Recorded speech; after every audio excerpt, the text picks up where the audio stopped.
Fala, criminalista, tudo certo? Bem-vindo ao canal do Simplificando Direito Penal e nessa videoaula vamos falar tudo sobre o feminicídio, a qualificadora do crime de homicídio que de longe é a que mais cai em concurso público porque ela tem atualizações, ela é uma qualificadora bem grande e a gente vai ver tudo sobre o feminicídio nessa videoaula aqui, beleza? Então antes de mais nada eu vou pedir para você deixar seu like e se inscreva no canal porque eu tô voltando com tudo aqui no Simplificando Direito Penal no YouTube, beleza? E ó, aqui na descrição vou deixar os links dos meus e-books, tá? Dos meus produtos que eu faço para o concurseiro, para o OABeiro de Direito Penal. Então tem Polícia na Veia, tem Penal na Veia. Vem aqui na descrição e também no comentário fixado para você adquirir também e estudar comigo por e-books. Então, gente, antes de mais nada, previsão legal do crime de feminicídio, ou seja, no crime de homicídio qualificado pelo feminicídio.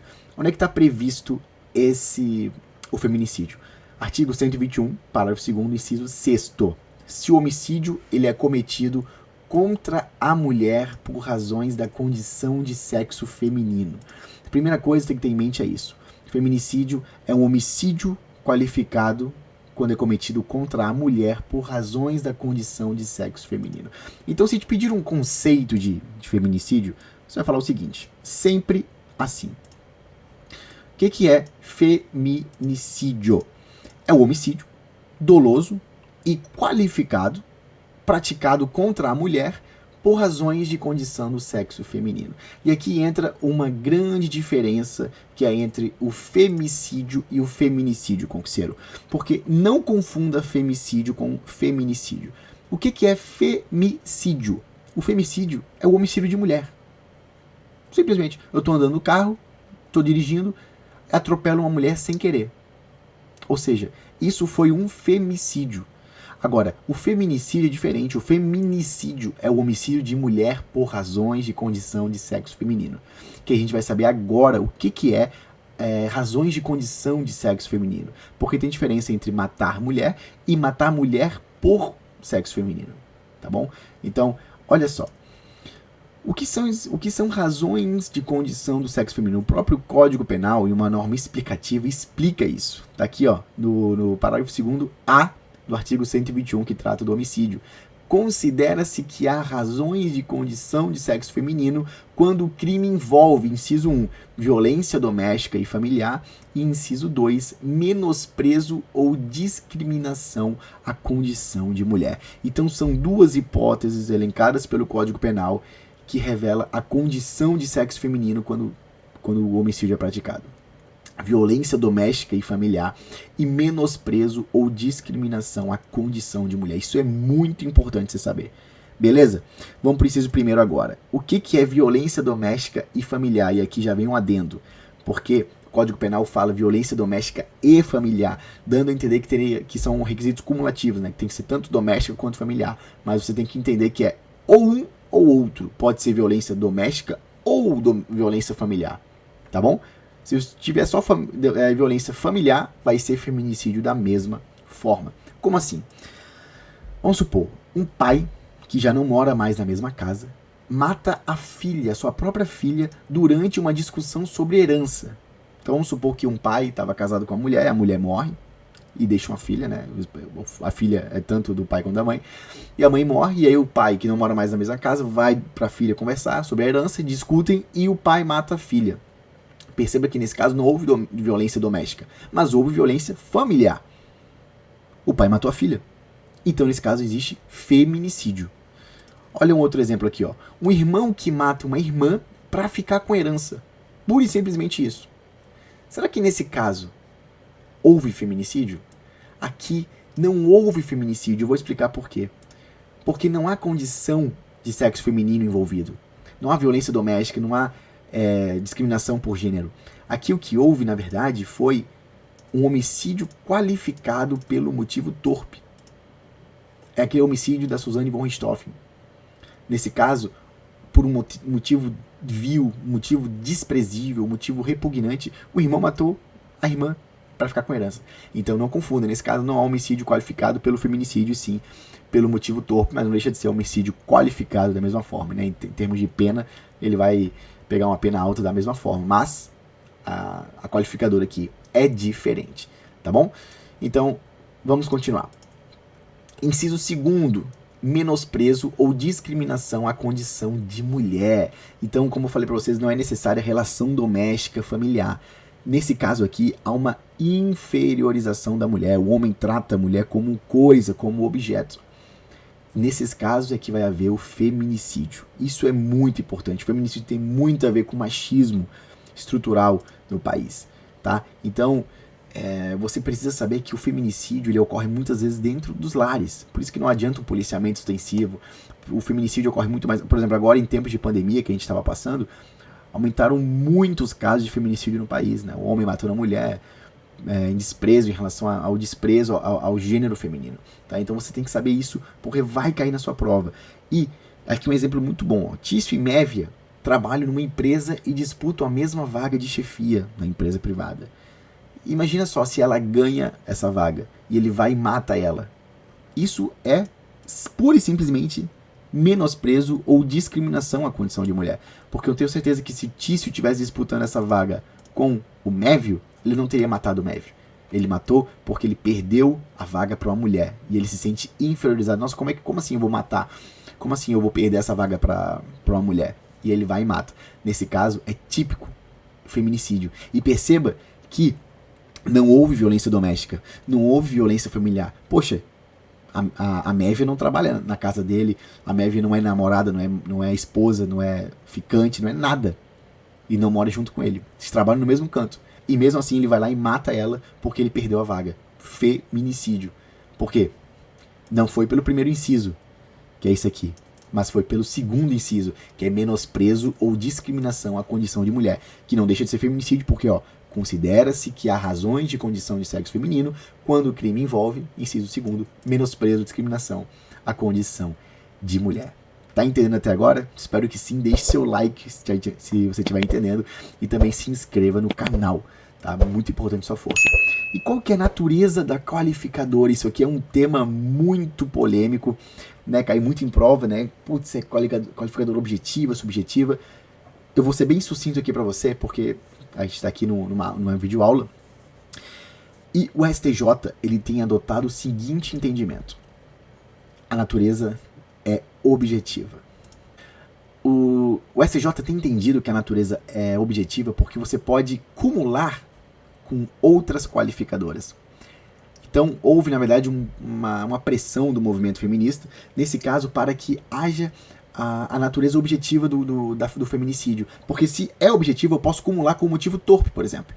Só que existe doutrina, existe corrente doutrinária, apesar de ser minoritária, mas existe, entendendo que a qualificadora, na verdade, é subjetiva. E sinceramente, eu concordo, porque tem relação à motivação da gente. Um homem que mata uma mulher por razões de condição de sexo feminino, ele está matando em razão à motivação. Ele matou porque ela é mulher. Então isso para mim é subjetivo, porém, para sua prova, eu deixei até aqui um HC, o informativo 625 do STJ, para o Tribunal Superior, ele entende que é objetivo e aí vai dar para acumular com outra qualificadora de natureza subjetiva, como por exemplo motivo fútil, motivo torpe e tudo mais. Beleza, gente? Muito importante isso também. Sujeitos do delito. Quanto ao sujeito ativo, ou seja, quem pratica o crime de feminicídio, o feminicídio é crime comum ou geral, ou seja, pode ser praticado por qualquer pessoa, tanto um homem quanto uma mulher podem cometer o crime de feminicídio, ou seja, numa relação lésbica, por exemplo, uma mulher pode matar a outra, e nesse caso, a mulher que matou a outra, ela vai responder por feminicídio sim, beleza? Não precisa ser homem apenas, pode ser mulher também, porque é um crime comum ou geral. Agora, quanto ao sujeito passivo, a vítima somente pode ser mulher, e aqui vem mais uma polêmica que eu vou trazer para vocês. Porque o sujeito passivo é quem sofre o crime, né, nesse caso. Então a vítima, nesse caso, tem que ser mulher. Mas aí entra um tema polêmico que é em relação à transexualidade. A transexual pode ser vítima de feminicídio? E aqui existem duas correntes também que eu vou trazer para vocês. A primeira corrente vai dizer que a transexual mulher, ela pode ser vítima do crime de feminicídio, independentemente de ter feito cirurgia, de redesignação sexual ou de ter alterado o seu nome no registro civil. Porém, existe uma segunda corrente, inclusive aqui o professor Cléber Masson, ele adota essa segunda corrente, dizendo que a mulher transexual não pode ser vítima do crime de feminicídio. Por quê? Porque seria uma analogia em Malan Partem, segundo esses doutrinadores. Eles entendem que o Código Penal falou apenas mulher, não pode estender isso a transexual, porque o Código Penal não disse nada sobre isso. E seria uma analogia para prejudicar o réu se você abarcasse também a transexual nesses casos, beleza? Então, é um tema muito polêmico, eu acho muito difícil isso cair em prova objetiva, né, em prova de marcar, porque não é certo e determinado. Agora, numa prova aberta, numa prova oral, numa prova discursiva, você pode utilizar essas duas correntes e fazer um texto bem legal sobre essa situação, beleza? Enfim, agora a gente vai falar sobre as causas de aumento. É isso mesmo, são causas de aumento na qualificadora do feminicídio. Para você ver como é completo esse crime, né, de feminicídio, porque tem até causa de aumento previsto no parágrafo 7º do artigo 121, beleza? Se você, olha, vou até aumentar aqui. Tá gostando dessa videoaula? Deixe seu like e se inscreva no canal, é muito importante sua força.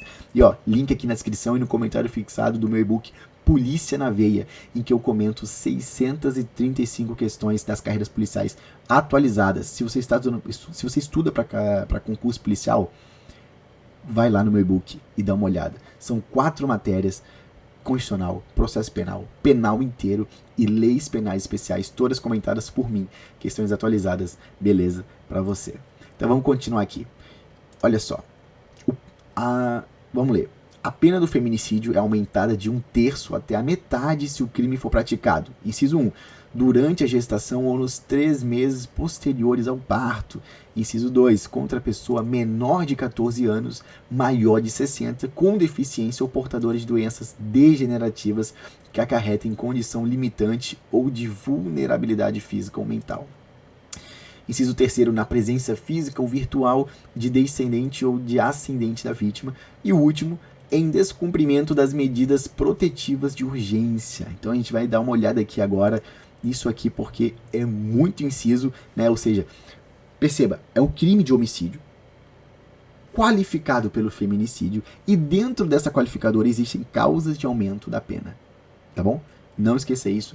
Situação topográfica do crime é essa que eu tô falando aqui para vocês. Então, vamos que vamos. A primeira espécie, o primeiro inciso tá lá. Crime praticado durante a gestação ou nos 3 meses posteriores ao parto. Qual que é o fundamento dessa causa de aumento da pena? Fragilidade física e emocional da mulher. Poxa, ela é gestante, ela acabou de ter seu filho, ela está muito frágil emocionalmente, ela está muito frágil fisicamente. Então, isso incide uma causa de aumento da pena. E outra coisa, para evitar a responsabilidade penal objetiva, o agente deve ter ciência da gravidez. Se ele não sabia que a mulher estava grávida, não vai poder responder com essa causa de aumento da pena. Ele vai responder por feminicídio, sim. Porém, para que incida a causa de aumento da pena, eles têm que saber que ela está grávida. Ou ele tem que saber que a mulher teve filho 3 meses posteriores ao parto. Senão, não vai incidir. Tá bom? E agora uma observação. Se o agente sabia da gravidez e mesmo assim matou a gestante, ele responderá pelo feminicídio e pelo aborto. Nesse caso vai ser um aborto praticado por terceiros sem o conhecimento da gestante, sem o consentimento da gestante, na verdade. Artigo 125 do Código Penal. Isso é muito importante também, você saber. Vamos para o inciso 2º agora. A segunda espécie, na verdade, né? Crime praticado contra a pessoa menor de 14 anos, maior de 60, com deficiência ou portador de doenças degenerativas que acarretem condição limitante ou de vulnerabilidade física ou mental. Aqui também existe a fragilidade da vítima, está muito grande. Pô, criança menor de 14 anos, maior de 60 anos, são pessoas mais frágeis, tanto física quanto emocionalmente falando. Então, aqui também, perceba, aqui também o agente tem que ter ciência dessa situação peculiar da vítima, porque senão seria flagrante violação ao princípio da responsabilidade subjetiva. O que fala esse princípio? Para você punir alguém, esse alguém tem que cometer o crime a título de dolo ou de culpa. Um dos dois. Você não pode responsabilizar alguém criminalmente, objetivamente falando. Ou seja, não vamos perquirir o dolo, não vamos perquirir a culpa, vamos punir por punir. Não, tem que ter dolo ou culpa nesse caso aqui. Tranquilo, gente? Vamos para o próximo inciso aqui, então. Olha o que diz o inciso 3º. Crime praticado na presença física ou virtual de descendente ou ascendente da vítima. Isso aqui vai cair na sua prova, porque é física ou virtual também. Imagina só, um feminicídio que já é um crime bárbaro, já é um crime absurdo, ser praticado na frente de filhos. É um absurdo. Imagina o trauma que essa criança vai ter o resto da sua vida, vendo a sua mãe sendo morta pelo pai na sua frente. Presencialmente, ele acontece isso. Ou imagina o pai que vai matar a mãe, a própria esposa, e liga pro filho pelo Google Meet, ou pelo Skype, ou pelo FaceTime, seja lá qual for o aplicativo virtual, e fala aqui, ó, sua mãe vai morrer agora, olha só. E liga o Google Meet, por exemplo, e mata. Incide a causa de aumento também. Por quê? Porque é muito mais cruel o cara que faz isso na frente dos filhos, né? Então, totalmente plausível uma causa de aumento da pena nesse caso. E por fim, crime praticado em descumprimento das medidas protetivas de urgência lá da Lei Maria da Penha. Olha isso aqui, o descumprimento de medida protetiva de urgência por si só é crime. Caracteriza o crime do artigo 24A da Lei Maria da Penha. Eu deixei até aqui para vocês, ó. Lei Maria da Penha, 24A. Descumprir decisão judicial que defere medidas protetivas de urgência previstas nessa lei. Só que antes, a jurisprudência entendia que o feminicídio absorvia o crime. Agora não. O feminicídio continua absorvendo tal crime, só que vai incidir uma causa de aumento da pena. Tá bom? Então, se o cara comete o crime de feminicídio descumprindo medida judicial, ou seja, afastamento, por exemplo, ele vai responder pela causa de aumento da pena que está previsto no inciso 4º desse artigo. Tá bom, gente? Isso aqui é muito importante, vai cair na sua prova demais, vai despencar, tenho certeza absoluta. E se você gostou dessa videoaula, deixe seu like, se inscreva no canal e não deixe de conferir também aqui os nossos materiais para você potencializar seus estudos e ser aprovado no seu concurso, na sua AB, tá bom? Tem algum comentário, alguma sugestão a fazer? Deixa aqui um comentário que eu vou ter muito prazer em te ajudar aqui no Direito Penal. Tamo junto, até a próxima.